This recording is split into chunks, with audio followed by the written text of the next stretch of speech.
Thank you, Anil, for having us here. And so I would like to confess that the problem with speaking at the last is that everybody has spoken everything. And that's what I want to speak about. And that's what Ricoh is doing in healthcare.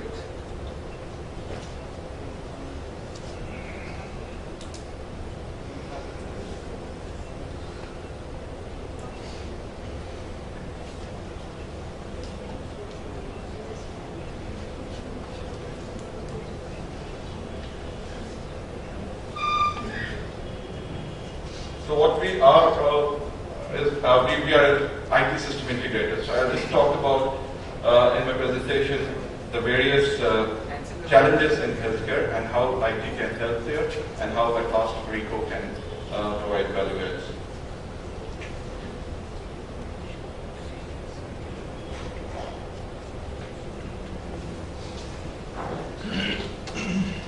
Well, as most of the speakers have spoken and I have talked about telemedicine and other mobility solutions, including ambulance, IT-enabled ambulances, I would say, with robust MIS and tracking systems. So everything, if we talk about in IT helping healthcare, it's all around mobility, whether it's ambulances, as we talked about, or telemedicine, or providing software which can collect data right at the field level, right, maybe ASHA worker or NM level worker. So this slide basically talks about WHO's desire to use mobility as the most important IT tool for healthcare. Something on Odisha, we understand that Odisha, there has been tremendous progress in Odisha over the last 10-15 years, that a lot of work has been done on the healthcare. Mortality rates and fertility rates have improved, and you are doing great here. So I'll skip the slide because a lot about this has been said.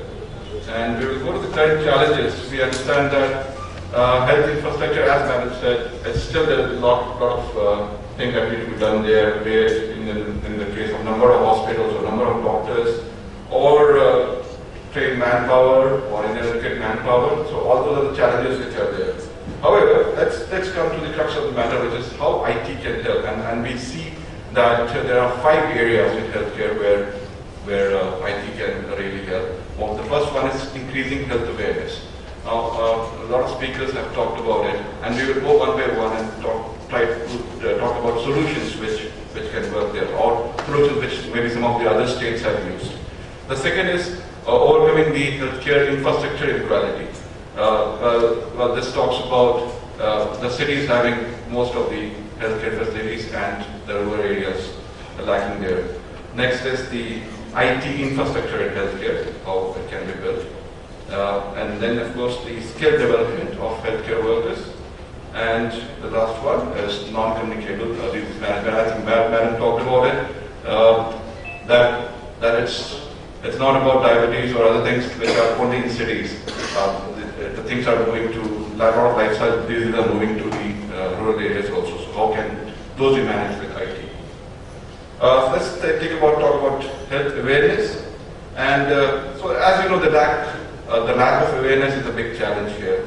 Some of the solutions is how e-learning or mobility solutions can be used for awareness of healthcare. For example, tracking the expended, the CTS program which is there, which is all about tracking of mother and child during the pregnancy and pre and post natal care.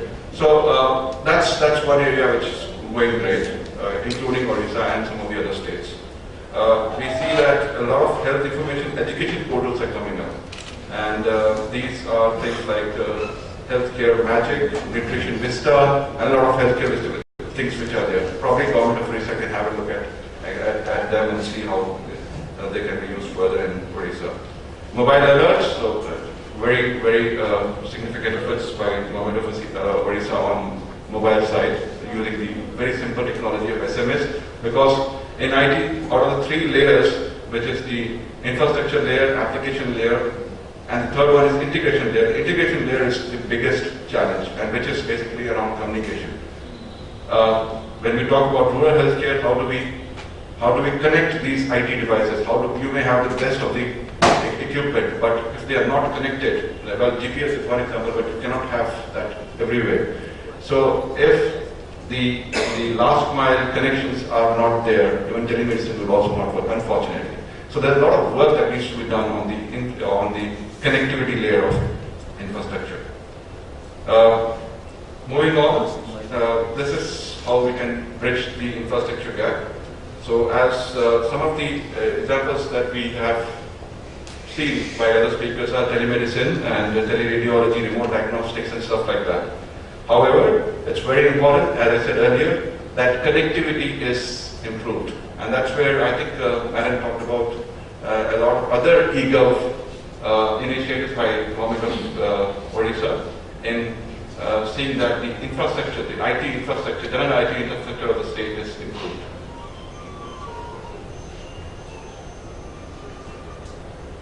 Okay, low adoption of technology in healthcare is another area. However, I'm really pleased to and very happy to see that Odisha is one big state where a lot of telemedicine initiatives are taking place. We have not seen this in many states, and that's very good. Some of the things to improve infrastructure are, you see, I attended the 10th annual healthcare summit in New Delhi about a month back, in which Dr. Aliwalia and a lot of other people were there from Ministry of Health and HR and HR. And what we realized that, and a lot of speakers told about, well, while the government is doing quite a lot, I mean, of course, there are big budgets around, well, I see some 750 crores for MIS and 2,877 crores for MCTS and maybe more. Government by itself cannot do everything. And that's where private people have to pump in. And when private entrepreneurs get into healthcare, maybe build smaller clinics and hospitals, they need IT. And there are some solutions like Hospital in a Box, where we are helping entrepreneurs to use IT on a different kind of a business model. And that's where PPP of Dr. Mishra comes in, where we're trying to kind of fund this very important activity of using IT for healthcare. It can be a very simple thing like a clinic management system or a small HMS or things like that. Moving on to skill development with healthcare, e-learning. I think e-learning, a lot of people have talked about it. E-learning portals are there. The next one is non-communicability, the last one, and in this again some of the efforts to get non-communicable diseases, you attack that area is around e-learning and awareness, health awareness, and that's where some of the comprehensive solutions like Chini come and Sugar Clinic by Apollo and some of the other private players who have worked have really worked. And to make it work in a place like Odisha, where I understand that about 80% of the population is rural, again, mobility is the main thing, and how you can provide devices and tools to your A&M and ASHA workers, and at the bottom of the pyramid as far as health field work is concerned, giving them tools and devices by which they can actually go and educate people. So quickly, just 2-3 slides on Ricoh. We are a Japanese company. We were founded in 1936. We have about 231 companies all over the world. Ricoh India Limited is one of them. We are listed on Bombay Stock Exchange. There are about the total net worth of the company. The revenue of the company was $23 billion with $9 billion at the net worth. We are present all over the world. This is India. This is how we are in India. We are present in about 22 locations, including Bhubaneswar and a few other places in Odisha through our dealer channel. I think we are present in about 25 locations in Odisha. We have our own cloud data centers, and these are in Delhi and Kolkata. We have about 1,000 employees in the country. Very quickly, these are the products and services. These products and services are around system integration, which is imaging, which is printing technology, IT services, and communication technologies. So this is where I started. That how does Ricoh fit in as a system integrator, as somebody who can integrate everything that's there. So we work on the IT infrastructure layer, the application layer, and the processes or the integration of the whole thing, which is there. Very quickly, these are some of the CSR activities. We are working on Hope on the Way ambulance network for trauma patients, and this is a framework that we are trying to design, especially in the urban areas. That's it. Thank you very much for your time.